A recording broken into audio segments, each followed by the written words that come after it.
नमस्कार साथियों, स्वागत है आपका द नर्व अकेडमी में। हमारी जो है मध्य प्रदेश पुलिस कांस्टेबल और एमपीएसआई 2026 के लिए गर्भ सीरीज चल रही है, जिसमें क्या है हम सेल यानी कि कोशिका के टॉपिक वाइज 3 पार्ट कर चुके हैं। आज जो है हमारा टॉपिक है वो होने वाला है एनिमल टिश्यू यानी कि जंतु ऊतक, जिसको हम 1 शॉट में करेंगे। हमारा जो सेल यानी कि कोशिका का था उसको हमने 3 पार्ट में कवर किया।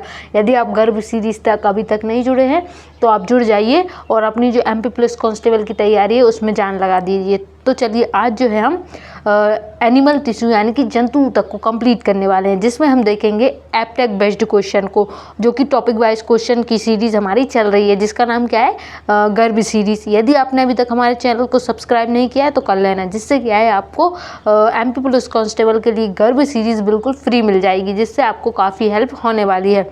तो स्वागत है आपका द नर्व अकेडमी में। तो चलिए क्लास को स्टार्ट करते हैं। पहला क्वेश्चन है, जंतुओं को शरीर को बाहर से ढकने और आंतरिक अंगों की सुरक्षा करने के लिए कौन सा ऊतक सबसे पहली परत बनाता है। यानी कि जो हमारा शरीर है उसमें क्या होता है, भारी परत को ढकने और आंतरिक जो अंग है यानी कि हमारे शरीर के अंदर जो अंग पाए जाते हैं, आंतरिक अंग जिसे हम कहते हैं, उनको रक्षा देने के लिए सबसे पहले कौन सी परत आती है। तंत्रिका, सबसे पहला जो ऊतक है वो आपसे पूछा है। तंत्रिका ऊतक आता है, संयोजी ऊतक आता है, या फिर उपकला ऊतक आता है, या फिर पेशी ऊतक आता है। तो सबसे पहले जो हमारी पहली परत आती है वो होती है उपकला ऊतक यानी कि एपिथेलियल टिश्यू। कौन सा टिश्यू होता है, एपिथेलियल टिश्यू यानी कि उपकला ऊतक। ऑप्शन नंबर सी जो इसका सही जवाब है। उपकला ऊतक क्या है, हमारे शरीर की पैकेजिंग है। यानी कि हमारे शरीर, यदि आपसे पूछे कि हमारी शरीर की पैकेजिंग कौन सा ऊतक करता है, तो उपकला ऊतक ही करता है। ये हमारी त्वचा की भारी परत बनाता है और शरीर के अंदर के अंग जैसे पेट है, फेफड़े हैं, इनके अंदर क्या होता है, इनकी पहली सुरक्षा परत बनता है। नेक्स्ट क्वेश्चन है, फेफड़ों की कूपिकाओं, एल्वियोली और रक्त वाहिकाओं, ब्लड वेसल्स की दीवारों में कौन सा उपकला ऊतक पाया जाता है, जहां से गैसों का आदान प्रदान होता है। यानी कि जो हमारे फेफड़े हैं उनमें क्या पाई जाती है, एल्वियोली यानी कि कूपिकाएं पाई जाती है। वहीं जो रक्त वाहिकाएं होती है, ब्लड वेसल्स होती है, इनकी दीवार होती है। तो आपसे पूछा है कि उपकला ऊतक इनमें पाया जाता है जहां कौन सी गैसों का आदान प्रदान होता है। सरल सल की उपकला, स्तंभकार उपकला, घनाकार उपकला या पक्षामावी उपकला। क्वेश्चन नंबर 2 जो है आपका होने वाला है। बताइए इसका सही जवाब क्या होगा। तो यदि इसकी सही जवाब की बात करें तो वो होगा सरल सल की उपकला। कौन सा होगा, सरल सल की उपकला। यदि आपने अभी तक टिश्यू का जो है, एनिमल टिश्यू जो है नहीं पढ़ा है और आप डायरेक्टली क्वेश्चन सॉल्व कर रहे हैं, तो आपको जो है इसमें भी समझ आएगा, क्योंकि हम हर एक चीज़ को अच्छे से एक्सप्लेन करते हुए चल रहे हैं। आप क्या है, यदि हमारे विक्रम बैच जो है उससे जुड़ना चाहते हैं, फ्री, जो कि फ्री ऑफ कॉस्ट है, आपको इसका कोई भी चार्ज नहीं देना है, जिसमें आपको साइंस, जिसमें बायोलॉजी, फिजिक्स, केमिस्ट्री और रीजनिंग बिल्कुल फ्री में मिलने वाली है। ऐसा नहीं, थ्योरी इसमें हम करेंगे, थ्योरी प्लस एमसीक्यू टेस्ट भी हम लगाएंगे। तो यदि आपने अभी तक चैनल सब्सक्राइब नहीं कर रहा है तो आप कर लेना, जिससे आपको विक्रम बैच जो है फ्री मिल जाएगा। नेक्स्ट क्वेश्चन की बात करते हैं, वृक्क नलिकाओं और लार ग्रंथियों की नली में अस्तर का निर्माण कौन सा ऊतक करता है, जो उन्हें यांत्रिक सहारा, मैकेनिकल सपोर्ट भी देता है। कौन सा ऊतक बताइए, सल्की उपकला ऊतक होता है, घनाकार उपकला होता है, स्तंभकार उपकला होता है, या फिर संयोजी ऊतक होता है। क्वेश्चन नंबर 3, तो इसका जो सही जवाब है वो है घनाकार उपकला। कौन सा होता है, घनाकार उपकला, क्यूबोइडियल एपिथेलियल, घनाकार उपकला जो है इसमें आता है। यदि हम इसके एक्सप्लेनेशन की बात करें तो इस ऊतक की कोशिकाएं चौकोर होती है, यानी कि ट्यूब जैसी होती है। इनका मुख्य काम क्या होता है, पदार्थ का अवशोषण क्या करता है, ये एब्जॉर्बेशन का कार्य करता है, और स्त्रावन यानी कि सिक्रेशन का कार्य करता है। कौन, घनाकार उपकला ऊतक। नेक्स्ट क्वेश्चन है, हमारी छोटी आंत स्मॉल इंटेस्टाइन के भीतरी स्तर में जहां पचे हुए भोजन का अवशोषण होता है, वहां कौन सा ऊतक मौजूद होता है। यानी कि छोटी आंत के अंदर जहां हमारा भोजन जो है पचा हुआ होता है, जो छोटी आंत है वहां पे क्या होता है, हमारा जो भोजन, पचा हुआ भोजन होता है, उसका क्या होता है, अवशोषण होता है। तो वहीं पूछा है कि वहां पर कौन सा ऊतक मौजूद होता है। स्त्रीकृत उपकला ऊतक होता है, सल्की उपकला होता है, या फिर स्तंभकार उपकला होता है, या फिर कंकाल पेशी होती है। बताइए क्वेश्चन नंबर 4 का सही जवाब क्या होगा। आपको क्लास कैसी लग रही है, साथ ही हमने जो सेल के 3 क्लासेस की है वो आपने अभी तक नहीं किए तो उनको भी आप कर लेना। तो क्वेश्चन नंबर 4 का जो सही जवाब होने वाला है वो है स्तंभकार उपकला। क्या होता है इसमें? स्तंभकार उपकला जो है इसका सही जवाब है ऑप्शन नंबर सी। इसमें क्या होता है? स्तंभ यानी कि पिलर, इसकी कोशिकाएं कैसे खंबे जैसी लंबी होती है, जो आंत में अवशोषण का जो क्षेत्रफल होता है उसको बढ़ाती है, ताकि शरीर ज़्यादा से ज़्यादा पोषण जो है सोख सके। जो कौन सा ऊतक करता है? स्तंभकार उपकला ऊतक जो है करता है ये कार्य। नेक्स्ट है श्वास नली यानी कि ट्रैकिया, डिब्बा वाहिनी यानी कि फ्लोपियन ट्यूब में मौजूद विशेष उपकला ऊतक कौन सा है जिस पर बालों जैसी छोटी छोटी संरचना पाई जाती है? बताइए, श्वास नली और डिब्बा वाहिनी में जो है आपसे पूछा है कौन सा ऊतक पाया जाता है? पक्षमाभी स्तंभकार उपकला ऊतक पाया जाता है, या फिर घनाकार उपकला ऊतक पाया जाता है, एडिपोज ऊतक पाया जाता है, या फिर स्त्रीकृत उपकला ऊतक पाया जाता है? क्वेश्चन नंबर 5 क्या होने वाला है इसका जवाब? तो इसका जो सही जवाब है वो है पक्षमाभी स्तंभकार उपकला ऊतक। ऑप्शन नंबर ए जो है इसका सही जवाब है। ये क्या है? श्वास नली और डिब्बा वाहिनी, जिसे हम फ्लोपियन ट्यूब भी कहते हैं, इसमें मौजूद होता है, जिसे हम पक्षमाभी स्तंभकार उपकला ऊतक के नाम से जानते हैं। नेक्स्ट क्वेश्चन है त्वचा यानी कि स्किन जो है वह बाहरी परत जो कई परतों से बनी होती है ताकि शरीर घर्षण और कटने फटने से बच सके, क्या कहलाती है? बताइए, जो बाहरी परत होती है, जो बाहरी लेयर होती है स्किन की, जो क्या करती है हमें कटने और फटने से बचाती है, उसका नाम क्या है? उसे सरल सल की उपकला, स्त्रीकृत सल की उपकला, या फिर ग्रंथिला उपकला, या फिर उपास्थि जिसे हम कार्टिलेज कहते हैं? बताइए क्वेश्चन नंबर 6 जो है हमारा इसका सही जवाब क्या होगा? तो इसके सही जवाब की बात करें तो ये है स्त्रीकृत सल की उपकला। क्या होता है? स्त्रीकृत सल की उपकला ये होता है option number B. Question number 6 का जो है ऑप्शन नंबर बी सही जवाब है। स्त्रीकृत क्या का मतलब क्या है? कई परतें। हमारी त्वचा को बहुत ज़्यादा घिसावट सहनी पड़ती है, इसलिए क्या होता है परत के कटने पर नीचे की परत सुरक्षा देती है, जिसे हम स्त्रीकृत सल की उपकला कहते हैं। नेक्स्ट बात करें, पसीना, तेल और लार निकलने वाली ग्रंथियां मुख्य रूप से किस ऊतक के मुड़ने से बनती है? यानी कि जो जैसे पसीना है, हमारे तेल है और लार जो है निकलती है, तो उसमें आपसे पूछा है कि उनके ऊपर जो मोड़ होता है वो कौन सा ऊतक के कारण होता है? उपकला ऊतक होता है, वसा ऊतक होता है, तंत्रिका ऊतक होता है, या फिर अस्थि ऊतक होता है? Question number 7। तो इसका जो सही जवाब है वो है उपकला ऊतक। कौन सा होता है? उपकला ऊतक, epithelial tissue, option number A. Question number 7 का जो है ऑप्शन ए होने वाला है उपकला ऊतक। जब उपकला ऊतक का कुछ हिस्सा अंदर की ओर मुड़ जाता है तो वह एक बहुकोशीय ग्रंथि का निर्माण करता है, जिसे ग्रंथि उपकला कहते हैं। क्या कहते हैं हम? ग्रंथि उपकला कहते हैं।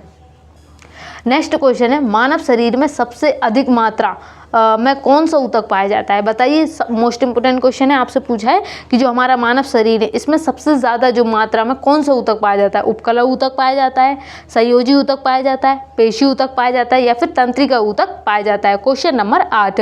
तो हमारे शरीर में जो सबसे अधिक मात्रा में पाया जाता है वो पाया जाता है संयोजी ऊतक, यानी कि कनेक्टिव टिश्यू। संयोजी ऊतक जो है हमारे शरीर में सबसे ज़्यादा मात्रा में पाया जाता है। संयोजी ऊतक क्या है? पूरे शरीर में फैला होता है। इसका काम है शरीर के विभिन्न अंगों को आपस में जोड़ना है, सहारा देना और बांध कर रखना है, जैसे हड्डी, रक्त और उपास्थि इसी के उदाहरण है। यानी कि ये क्या करता है?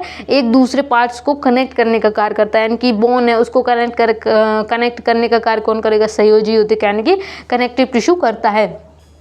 नेक्स्ट क्वेश्चन है, संयोजी ऊतकों का मुख्य आधार क्या होता है जिसमें उनकी जो कोशिकाएं हैं बिखरी रहती है?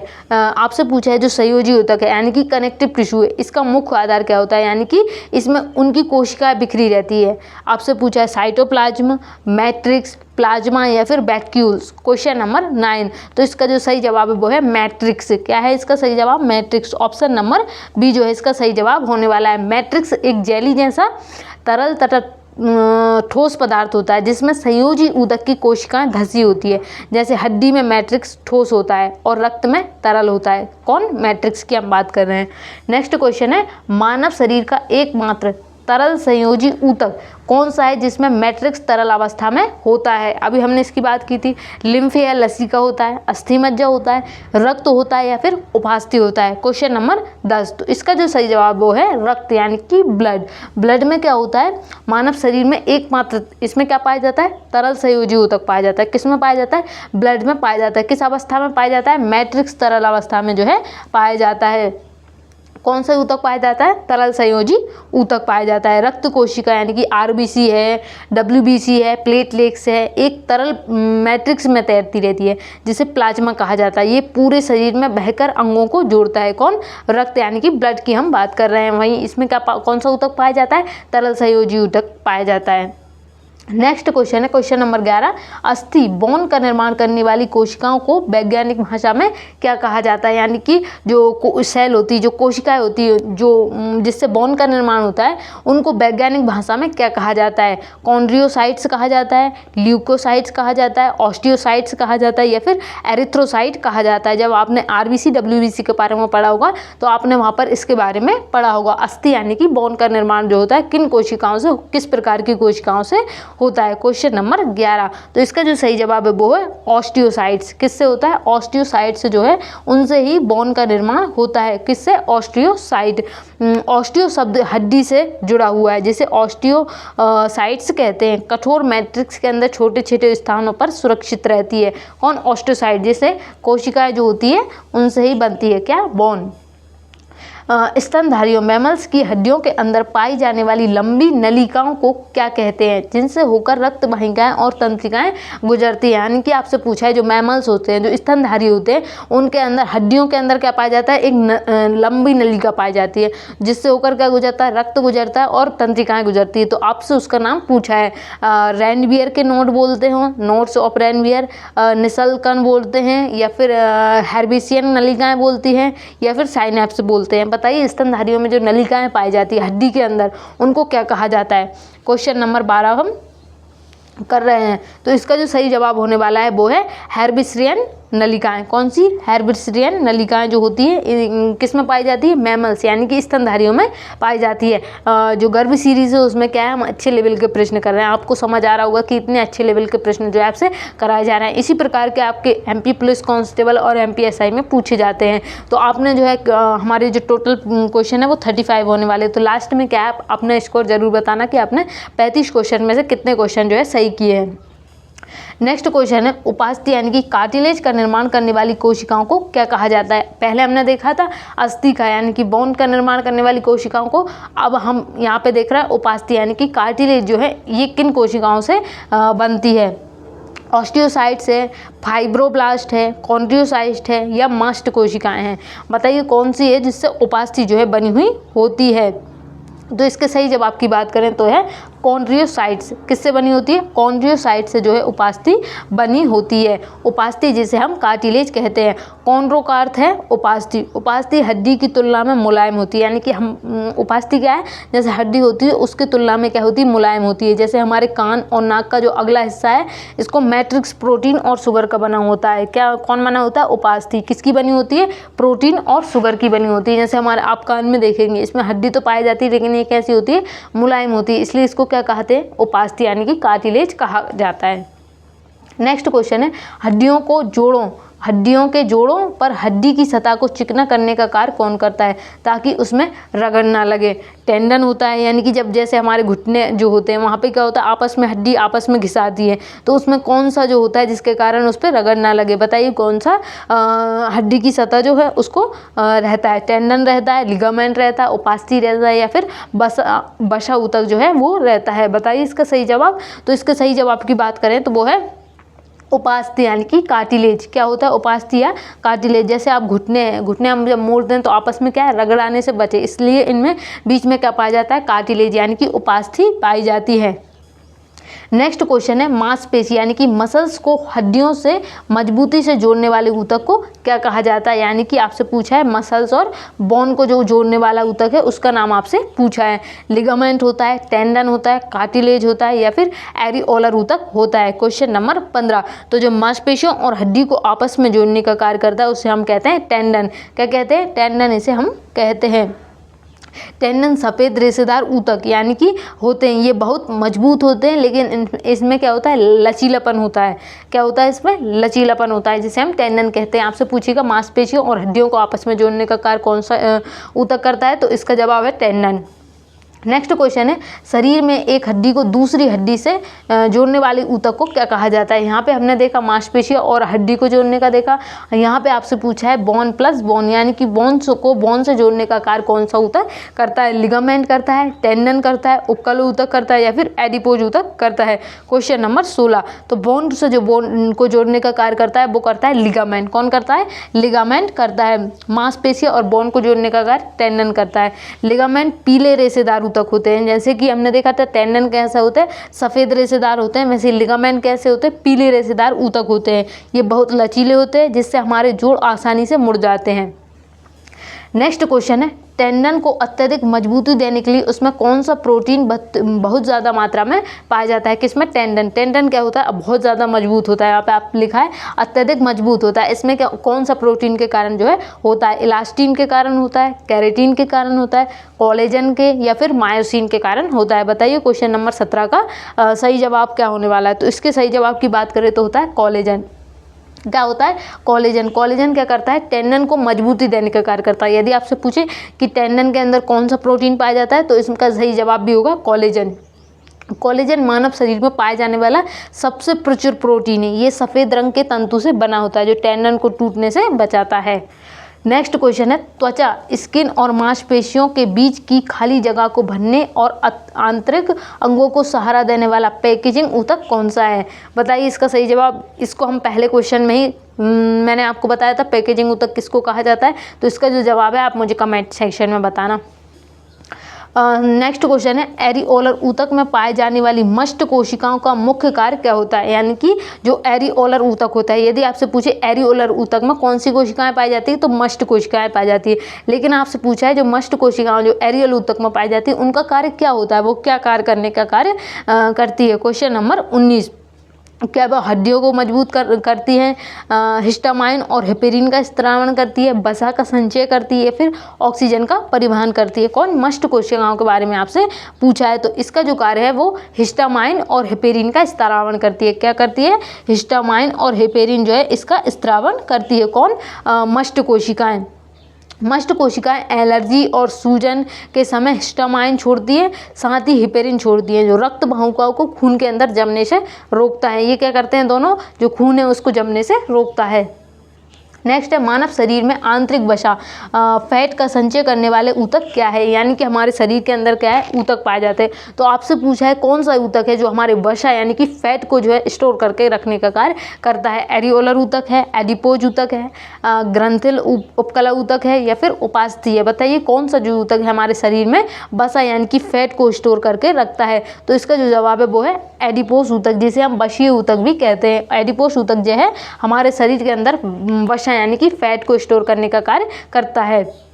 नेक्स्ट क्वेश्चन है, रक्त का जो तरल हिस्सा होता है जिसमें लाल व सफ़ेद कोशिकाएं तैरती है उसे क्या कहते हैं। यानी कि हमारे ब्लड में जो है उस हिस्से का बारे में आपसे पूछा है जिसमें लाल व सफ़ेद कोशिकाएं तैरती है उसे क्या कहा जाता है।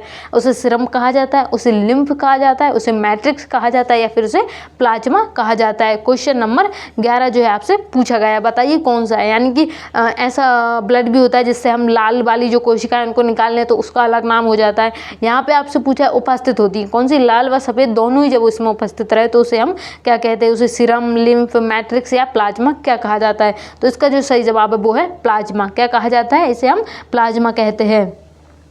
प्लाज्मा रक्त का 55% जो हिस्सा है वो होता है। कितना? 55% हिस्सा जो है हमारे रक्त में प्लाज्मा पाया जाता है। ये हल्के पीले रंग का होता है। यदि आपसे पूछे प्लाज्मा हमारे रक्त में पाया जाता है उसका रंग पूछे तो इसका जो रंग है वो पीले कलर का होता है, जिसमें पानी, प्रोटीन, नमक और पचा हुआ भोजन होता है। किसमें पाया जाता है? प्लाज्मा में पाया जाता है।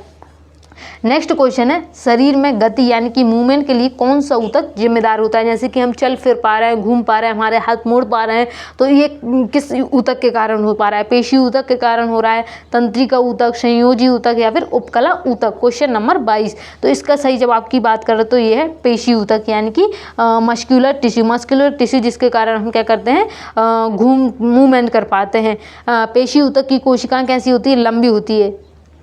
इनमें सुकड़ना वाला प्रोटीन पाया जाता है, जिससे सुकड़ने के अंग में क्या होता है, हमारा मूवमेंट होता है। यानी कि जो पेशी ऊतक है इसमें सुकड़ने वाली कोशिकाएं पाई जाती है, जिससे हमारे जो हाथ है, पैर है वो सिकुड़ जाते हैं, तो क्या होता है वो मूवमेंट में हेल्प होती है। नेक्स्ट क्वेश्चन नंबर 23 है, मांसपेशियों के संकुचन और फैलाव के लिए मुख्य रूप से कौन सा दो प्रोटीन जिम्मेदार होते हैं। यानी कि हमारे मांसपेशियों में क्या होता है, संकुचन होता है यानी कि सिकुड़ जाती है, और फैलाव होता है, तो उसके लिए कौन सा प्रोटीन जिम्मेदार होता है। कोलेजन होता है, और इलास्टिन, एक्टिन और मायोसिन, हीमोग्लोबिन और ग्लोबुलिन, और कैरेटिन या मेलानिन। क्वेश्चन नंबर 23, तो इसके कौन सा है जो हमारी मांसपेशियों के संकुचन और फैलाव के लिए जिम्मेदार होता है। बताइए क्वेश्चन नंबर 23 का सही जवाब। तो इसके सही जवाब की बात करें तो इसमें क्या होता है, एक्टिन और मायोसिन। क्या होता है, एक्टिन और मायोसिन प्रोटीन जो है जिम्मेदार होता है। कौन सा प्रोटीन, एक्टिन और मायोसिन। ये दोनों पेशियों के अंदर पाए जाने वाले विशेष प्रकार के प्रोटीन हैं। ये एक दूसरे के ऊपर फिसलते हैं, जिससे मांसपेशियां क्या है, छोटी और बड़ी होती है। नेक्स्ट क्वेश्चन नंबर 24 है, हमारे हाथ पैर की वे मांसपेशियां जो हमारी इच्छा के अनुसार कार्य करती है उन्हें क्या कहते हैं। यहाँ पे आपसे मांसपेशियों के बारे में पूछा है, जो क्या करती है, हमारी इच्छा के अनुसार करती है। जैसे मैंने अपना हाथ हिलाया तो ये क्या है, मैंने अपने इच्छा से हिलाया है, ऐसा नहीं है ये खुद हिल रहा है। जैसे मेरी आँख है, ये अनैच्छिक है, यानी कि मैं इनको निर्देश नहीं दे रही हूँ, अपने खुद से ही हिल रही है। तो आपसे पूछा है हमारी इच्छा के अनुसार जो चीज़ कार्य करती है उन्हें हम क्या कहते हैं, अनैच्छिक पेशियाँ कहते हैं, चिकनी पेशियाँ कहते हैं, कंकाल या रेखित पेशियाँ कहते हैं, या फिर हृदय पेशियाँ कहते हैं। क्वेश्चन नंबर 24 जो है इसका सही जवाब की बात करो तो इन्हें कंकाल या रेखित पेशियाँ कहते हैं। क्या कहते हैं, कंकाल या रेखित पेशियाँ कहते हैं। कौन सी, जो हमारे इच्छा के अनुसार कार्य करती है। नेक्स्ट क्वेश्चन है, आहार नाल, डाइजेस्टिव, जो आहार नाल होती है, डाइजेस्टिव ट्रैक्ट में भोजन को आगे खिसकाना या रक्त नलिकाओं को सिकुड़ना किन मांसपेशियों के कारण होता है। जैसे हम खाना खाते हैं तो खाना क्या है, आगे की ओर फिसलता है, तो इसको खिसकाने के लिए कौन सी मांसपेशियां जो है जिम्मेदार होती है। ऐच्छिक मांसपेशियां होती है, अरेखित या चिकनी पेशियां होती है, हृदय पेशियां होती है, फिर कंकाल पेशियां होती है। क्वेश्चन नंबर 25, तो इसमें जो है अरेखित या चिकनी पेशियां होती है। कौन सी होती है, अरेखित या चिकनी पेशियां होती है, जो क्या करती है, सिकुड़ने और भोजन को आगे खिसकाने का कार्य करती है। जैसे हम खाना खाते हैं तो हमारा खाना क्या है, नीचे कैसे जाता है, वो मांसपेशियों के सिकुड़ने के कारण जाता है, जैसे अरेखित या चिकनी पेशियां हम कहते हैं। नेक्स्ट क्वेश्चन है, मानव शरीर की कौन सी पेशियां जीवन भर बिना रुके और बिना थके लयबद्ध रूप से सिकुड़ती और फैलती रहती है। यानी कि जीवन भर ये है, चलता रहता है ये प्रोसेस, सिकुड़ती है, फैलती है, सिकुड़ती है, फैलती है। तो आपसे पूछा है कौन सी पेशियां हैं, रेखित पेशियां हैं, चिकनी पेशियां हैं, हृदय पेशियां हैं, या फिर कंकाल पेशियां हैं। क्वेश्चन नंबर 26, तो इसके सही जवाब की बात करें तो हृदय पेशियां, कार्डियक पेशियां जो है जैसे हमारे हृदय में जो है पाई जाती है। यदि हमारा हृदय धड़कना छोड़ दे तो क्या होगा, ये सिकुड़ना फैलना इनका रुक जाएगा, यानी कि जीवन खत्म हो जाएगा। तो जीवन भर जो है चलती है कौन, हृदय पेशियां, जिन्हें हम कार्डियक मसल्स कहते हैं। नेक्स्ट क्वेश्चन है, इंटरकैलेटेड डिस्क नामक विशेष संरचना किस पेशी ऊतक की पहचान है। यानी कि कौन से ऊतक से जो है ये शब्द जुड़ा हुआ है, चिकनी पेशी से, कंकाल पेशी से, ऐच्छिक पेशी से, या फिर हृदय पेशी से। क्वेश्चन नंबर 27 की बात करें तो इसका सही जवाब जो है वो है हृदय पेशी। कौन सी पेशी, हृदय पेशी, यानी कि कार्डियक मसल जो है इंटरकैलेट डिस्क की पहचान है, जिसे पेशी ऊतक है। कौन सा, ये पेशी ऊतक है, जिसे हम हृदय पेशी भी कहते हैं। नेक्स्ट क्वेश्चन है, शरीर में संदेशों को प्राप्त करने और उन्हें एक जगह से दूसरी जगह बहुत तेजी से पहुंचाने का कार्य कौन सा ऊतक करता है। यानी कि हमारे शरीर में क्या है, मैसेज जो है पहुंचते हैं। जैसे हमने माइंड को बोला कि मेरे को हाथ हिला, तो इतनी जल्दी कौन सा ऊतक है जो हमारे माइंड को जो है संदेश भेज देता है। रक्त ऊतक है, पेशी ऊतक है, तंत्रिका ऊतक है, या फिर उपकला ऊतक है। क्वेश्चन नंबर 28, तो इसका जो सही जवाब है वो है तंत्रिका ऊतक, यानी कि नर्व टिश्यू जो है ये कार्य करता है। हमारे ब्रेन को जो है, हमारे शरीर के हर एक चीज़ को जो संदेश देने का कार्य करता है वो तंत्रिका ऊतक करता है। क्वेश्चन नंबर 29 है, तंत्रिका ऊतक यानी कि नर्व टिश्यू की इकाई यूनिट क्या है जो मानव शरीर की सबसे लंबी कोशिका भी है। यानी कि आपसे पूछा है तंत्रिका ऊतक जो है इसकी इकाई नेफ्रॉन है, न्यूरॉन है, एल्वियोली है, या फिर ऑस्टियोसाइट है। बताइए तंत्रिका ऊतक की इकाई क्या है। तो इसका जो सही जवाब वो है न्यूरॉन। क्या है, न्यूरॉन की लंबाई जो है 1 मीटर तक हो सकती है। इसमें जन्म के बाद विभाजन की क्षमता नहीं होती, इसलिए दिमाग में चोट लगने पर ठीक होना मुश्किल होता है। क्वेश्चन नंबर नेक्स्ट, न्यूरॉन के मुख्य गोल या तारे जैसे हिस्से को क्या कहा जाता है जिसमें केंद्रक मौजूद होता है, यानी कि आपसे न्यूरॉन का पूछा है, इसमें कौन सा गोल एवं तारे जैसा हिस्सा आपसे पूछा है, इसको जिसमें क्या होता है केंद्रक मौजूद होता है। एक्सॉन कहा जाता है, डेंड्राइट कहा जाता है, साइटोन या सेल बॉडी कहा जाता है, या फिर साइनेप्स कहा जाता है। क्वेश्चन नंबर 30, तो इसका जो सही जवाब है वो है साइटोन या सेल बॉडी, इसको हम कहते हैं, क्या कहते हैं, साइटोन या सेल बॉडी कहते हैं, जहाँ पर क्या पाया जाता है, केंद्रक पाया जाता है। नेक्स्ट क्वेश्चन है, साइटोन से निकले हुए वे छोटे शाखित धागे जो दूसरे न्यूरॉन को संदेश प्राप्त करके साइटोन तक ले जाते हैं उन्हें वो क्या कहलाते हैं, यानी कि जो न्यूरॉन से धागे जैसी संरचना पाई जाती है जो एक मैसेज को दूसरी जगह ले जाता है, उसका आपका पूछा है, उन्हें क्या कहा जाता है। एक्सॉन कहते हैं, डेंड्राइट कहते हैं, माइलिन शिस्त कहते हैं, न्यूरोग्लियन कहते हैं। बताइए इसका सही जवाब। तो इसके सही जवाब की बात करें तो डेंड्राइट कहते हैं। क्या कहते हैं, डेंड्राइट कहते हैं। डेंड्राइट क्या किसे कहा जाता है, साइटोन, जो एक जगह से दूसरी जगह जो धागे जैसी संरचना है जो मैसेज को ले जाने का कार्य करती है। नेक्स्ट क्वेश्चन है, साइटोन से निकलने वाला वह लंबा अकेला धागा जो संदेश को न्यूरॉन से दूर अगले न्यूरॉन या पेशी तक ले जाता है वो क्या कहलाता है, यानी कि एक न्यूरॉन से दूसरे न्यूरॉन तक जो धागा जाता है उसका नाम आपसे पूछा है। साइटोन है, डेंड्राइट है, एक्सॉन है, या फिर रेनबियर का नोड है। क्वेश्चन नंबर 32, तो इसके सही जवाब की बात करें तो इसका सही जवाब है एक्सॉन होने वाला है। क्या है इसका सही जवाब, एक्सॉन। संदेश हमेशा एक ही दिशा में बहता है, डेंड्राइट जाता है, फिर साइटोन जाता है, फिर एक्सॉन के पास जाता है। कैसे जाता है, सबसे पहले डेंड्राइट के पास जाता है, इसके बाद साइटोन के पास जाता है, इसके बाद जाता है एक्सॉन के पास जाता है। एक्सॉन एक ही तार की तरह सिग्नल से आगे ट्रांसमिट करते हैं। नेक्स्ट क्वेश्चन है, एक्सॉन के ऊपर वाला वसा फैट और प्रोटीन के एक इंसुलेटिंग परत चढ़ी हुई होती है जो इलेक्ट्रिकल सिग्नल को लीक होने से बचाती है, इसे क्या कहते हैं। साइनेप्स कहते हैं, प्लाज्मा लेमा कहते हैं, माइलिन कहते हैं, निस्लर कण कहते हैं। बताइए इसका सही जवाब। क्वेश्चन नंबर 33, तो इसका जो सही जवाब है वो है माइलिन। क्या कहा जाता है, माइलिन सिद्ध कहा जाता है, माइलिन सिद्ध जो है कहते हैं। नेक्स्ट 34 है, माइलिन सिद्ध के बीच में जहाँ एक परत मौजूद नहीं होती है उन खाली स्थान को क्या कहा जाता है, यानी कि जो माइलिन है उसमें क्या होता है, ऐसे जो बनी होती है, आपने देखा होगा, इसमें जो बीच की जो खाली जगह है वो पूछा है, उसको क्या कहा जाता है। सिनेप्टिक क्लेफ्ट कहा जाता है, या फिर रेनबियर के नोड कहा जाता है, या फिर डेंड्राइट कहा जाता है, या फिर एक्सॉन टर्मिनल कहा जाता है। क्वेश्चन नंबर 34, तो इसका सही जवाब वो है नोड्स ऑफ रेनबियर, यानी कि क्वेश्चन नंबर बी जो है इसका सही जवाब है, रेनबियर के नोड्स। लास्ट क्वेश्चन है, एक न्यूरॉन के एक्सॉन के अंतिम सिरे और दूसरे न्यूरॉन के डेंड्राइट के बीच की वह खाली जगह क्या कहलाती है जहाँ न्यूरो ट्रांसमीटर राइसाइन रिलीज करते हैं, यानी कि जो न्यूरो ट्रांसमीटर होते हैं वो राइसाइन रिलीज करते हैं, उसको क्या कहा जाता है, उस जो गैप है उसे क्या कहा जाता है। साइनेप्स कहा जाता है, या फिर रेनबियर नोड कहा जाता है, साइटोन कहा जाता है, या फिर न्यूरोग्लियन कहा जाता है। बताइए क्वेश्चन नंबर 35 का क्या जवाब होने वाला है। तो इसके सही जवाब की बात करें तो जो है साइनेप्स कहा जाता है। किसे, साइनेप्स किसे कहा जाता है, जो न्यूरॉन ट्रांसमीटर है क्या करता है, रासायन रिलीज करता है, उसका जो गैप है उसको ही हम साइनेप्स कहते हैं। तो ये रही हमारी आज की क्लास। आपको क्वेश्चन कैसे लगे और आपके जो है कितने जो है 35 में से आपने स्कोर किया मुझे ज़रूर बताइए। साथ ही आप चैनल को सब्सक्राइब कर लेना, जिससे क्या है आप हमारी गर्भ सीरीज़ में जो है क्वेश्चन जो हम टॉपिक वाइज क्वेश्चन कर रहे हैं, साथ ही एप्टेक बेस्ट कर रहे हैं, जो कि आपके लिए काफ़ी हेल्पफुल होने वाले हैं। तो आप क्या है चैनल को सब्सक्राइब कर लेना, जिससे आपको गर्भ सीरीज़ के सारी क्लासेस मिल पाए। तो मिलते हैं नेक्स्ट क्लास में। धन्यवाद।